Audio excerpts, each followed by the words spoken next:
Another Russian warship has been taken out by Ukrainian drones, and this was not just any ship, but a rare and valuable vessel that Russia can hardly afford to lose. The strike occurred on the 10th of September in the Black Sea, near the Russian port city of Novorossiysk, and was confirmed by Ukraine's main Directorate of Intelligence, known as GUR, via telegram. According to their report, Ukrainian special forces managed to track and hit a multipurpose vessel of the MPS V-07 project belonging to Russia's Black Sea Fleet. The released video footage showed the drone's perspective as it flew toward the target and eventually hit the ship's control bridge, disabling key navigation and communication systems. The MPS V-07 vessel is about 73 meters long, with a width of 16.5 meters, a sea endurance of 20 days, and speeds up to around 15 knots or about 27 kilometers per hour. It typically carries 20 crew members with additional space for 12 more staff and up to 69 other personnel. This class of ship is ice-strengthened and designed for diverse tasks, including salvage and rescue. The one destroyed by Ukraine was reportedly carrying out reconnaissance duties, equipped with diving complexes, sonar, and electronic reconnaissance tools. At the time of the attack, the ship was patrolling approaches to Novorossiysk Bay, where much of Russia's weakened Black Sea Fleet has now been repositioned following Ukraine's repeated strikes on Crimea. Each MPS V-07 vessel is valued at around $60 million, and Ukraine managed to disable it with a single inexpensive drone. This is a common theme throughout Ukraine's campaign, using cheap drones and weapons to cause damage worth millions, if not billions, to Russian assets. War is as much about money as it is about strategy, and Russia has been bleeding financially, spending astronomical sums on defense budgets, weapons procurement, and recruitment campaigns, while simultaneously losing expensive equipment, jets, tanks, radars, and refineries to Ukrainian strikes.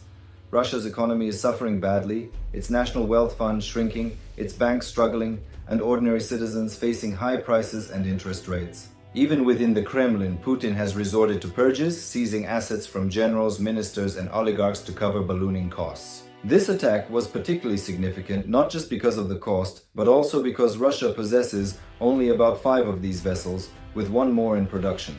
Losing one, even temporarily, is a severe blow to their reconnaissance and salvage capabilities. Repairs will take months and cost millions, leaving a major gap in Russia's naval operations. For Ukraine, this opens new opportunities to press its advantage in the Black Sea, possibly launching more attacks around Novorossiysk to further cripple Russian maritime strength. Just weeks earlier, on the 28th of August, Ukraine demonstrated the full extent of its drone warfare capabilities by striking a Russian Buyan-M missile corvette in the Azov Sea using a long-range FPV drone launched more than 350 kilometers away. That ship, armed with Caliber cruise missiles regularly used against Ukrainian cities, was left blind and damaged after its radars were destroyed, forcing it to retreat. Ukraine's use of drones in both attacks shows how far its forces have advanced technologically, turning relatively inexpensive systems into lethal weapons that can dismantle rare, high-value Russian assets. In addition to these naval strikes, Ukraine has also recently taken out patrol boats, radar systems, electronic warfare equipment, and even helicopters in Crimea. Each attack compounds Russia's problems, draining its resources and weakening its ability to project power. Losses of even small boats and radars reduce Russia's ability to defend its coastline, while losses of advanced ships like Buyan-Ms and MPS V-07s are crippling blows. Every successful Ukrainian strike not only destroys equipment but also undermines Kremlin propaganda, lowers morale, and strengthens Ukraine's resolve to continue fighting. With new missile systems such as Long Neptune, Flamingo, and Sapsan now entering Ukraine's arsenal, the strikes are expected to grow more frequent and more devastating.